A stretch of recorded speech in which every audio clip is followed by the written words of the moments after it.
I'm gonna stand back a little bit and increase the power.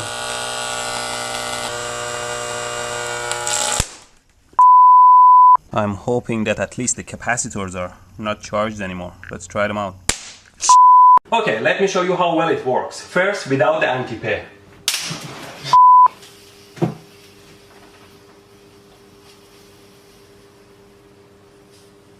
The skin here is quite sensitive to temperature and you can tell the temperature quite accurately. It's almost finished now.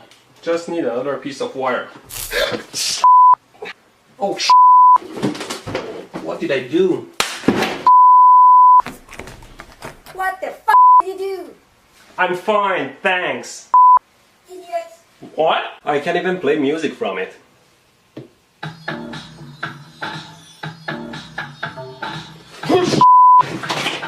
And you can see a tiny negative sign beside it. That means that that side needs to be connected to ground or negative. The first thing you need to do is to remove the broken ball. Just make sure you don't cut your fingers and take the screw part out. My finger. Good thing the breaker opened. Now it's time to put the new bulb in. Just screw it nice and tight and it'll turn on. It's not turning on. I broke the ball. Well, the lamp is already out, so always use a tool to get the screw part out. Unplug! Damn it! Unplug! Let me show you what I mean by this oscillation. If I put the bullet inside the coil and try to turn it on with my power supply here.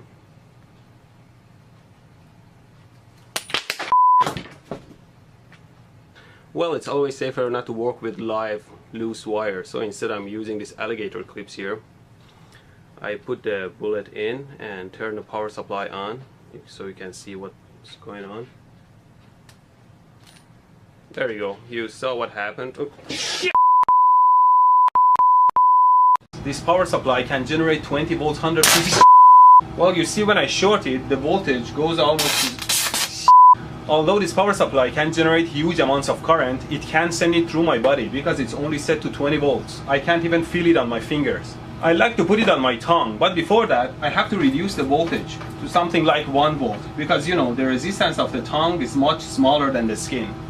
And still, if I short the power supply, I get the same 150 amps. Okay, you can see it still sparks. Let's try it out. What the f***? I thought I set it to 1 volt. Huge. Here's the power supply at 4 volts and I'm going to connect this thin wire to it. And you can see how the wire melts and burns under. Makes you want to join the dark side. Get it? It's a line from Star Trek. Okay, now let's...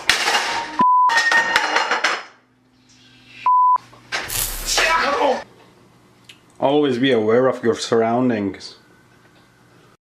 The tip of the gun here simulates a human finger. Always be careful with your tools.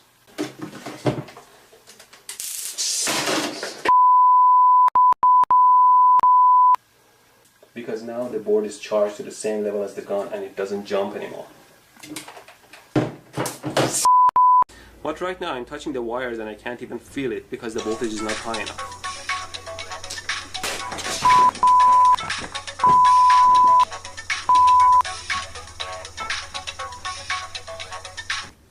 Who's this? No, I'm not Steve. Wrong number. It's a simple device. It's a belt that you tie around your belly with a tiny device that senses your motion. As long as you move, you're okay. But if you stop for any reason, it'll zap you like a mother. You will move no matter what, or else you will feel the pain.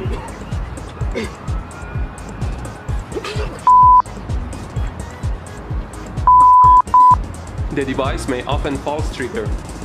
The belt is very hard to open. It's made of very durable material resistant to sharp objects and it cannot be cut.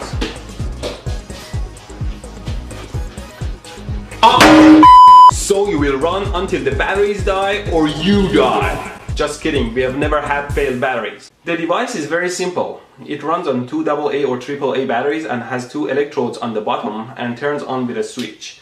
Now if you don't move, it says unless I do it with my finger.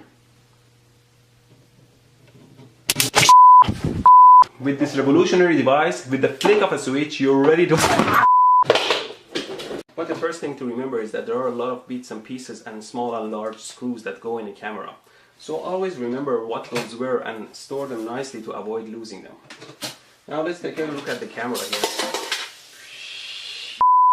And you can see the lens here, and if I remove the lens, you'll see the giant flash capacitor back here. Ow! Piece of shit!